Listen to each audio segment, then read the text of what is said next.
Selamat datang di Historupa. Kali ini, kita akan membahas tentang asal mula pensil, alat tulis yang paling sederhana namun sangat penting dalam kehidupan sehari-hari. Mari kita telusuri perjalanan pensil sepanjang sejarah. Kata pensil berasal dari bahasa Latin pennicillus yang berarti ekor kecil. Kata ini merujuk pada kuas kecil berujung runcing yang digunakan untuk menulis pada abad pertengahan. Sejarah pensil dimulai dari zaman kuno, ketika manusia menggunakan batu dan kapur untuk menggambar dan menulis. Di Mesir kuno, sekitar 4000 tahun sebelum Masehi, orang-orang menggunakan batang kapur untuk menulis di atas papirus. Sementara itu, di Yunani kuno, sekitar 500 tahun sebelum Masehi, orang-orang menggunakan stylus untuk menulis di atas papan lilin.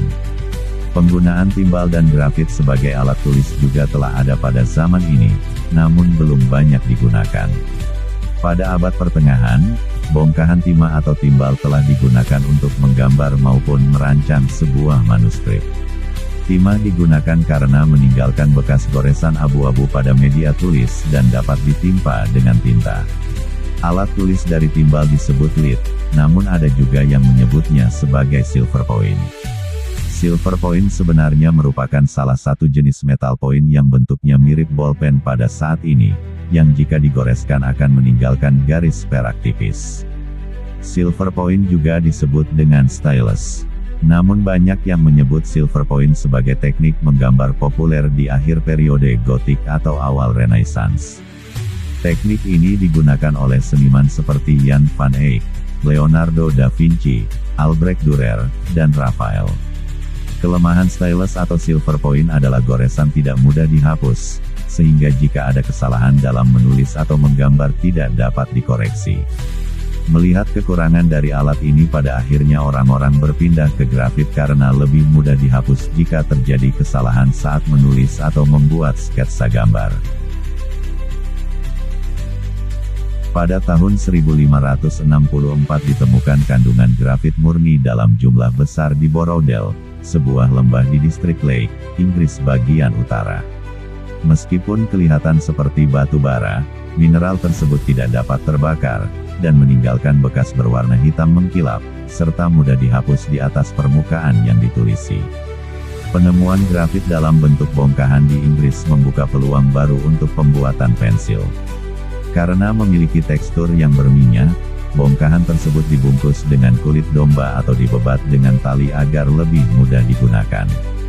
Pada perkembangannya, pensil grafit tak lagi dibungkus dengan kulit domba atau tali, melainkan sudah dibungkus menggunakan kayu. Tidak seorang pun tahu siapa yang mula-mula mempunyai ide untuk memasukkannya ke dalam batang kayu. Pada masa ini istilah grafit masih disalahartikan dengan timah hitam, dan plumbago, yang disebut lead, artinya, seperti timah, mengingat sifatnya yang hampir sama. Oleh karena itu, istilah lead pensil masih digunakan hingga sekarang. Pada abad ke-18, tepatnya pada tahun 1795, pensil modern mulai dikembangkan. Penemu pensil modern adalah Nicolas Jacques Conte, seorang ilmuwan Perancis yang merupakan pejabat ketentaraan Napoleon Bonaparte. Ia menciptakan metode untuk mencampur grafit dengan tanah liat dan air, kemudian membakarnya dalam oven. Ini membuat pensil menjadi lebih kuat dan tahan lama. Hingga saat ini julukan pensil Conte masih akrab di telinga para penggiat seni rupa, yang merujuk pada pensil arang.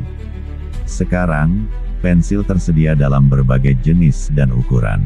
Dari pensil grafit hingga pensil warna, pensil telah menjadi alat tulis yang sangat penting dalam kehidupan sehari-hari. Teknologi modern juga memungkinkan pembuatan pensil yang lebih presisi dan tahan lama.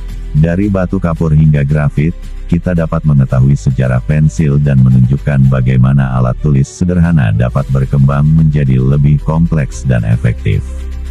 Meski terlihat sederhana, pensil mempunyai peranan penting dalam menciptakan sebuah karya-karya besar, baik sastra maupun visual art. Kami harap Anda menikmati video ini dan dapat menambah wawasan tentang asal mula pensil. Terima kasih telah menonton. Jangan lupa untuk berlangganan channel kami dan aktifkan notifikasi untuk mendapatkan update terbaru tentang video menarik lainnya.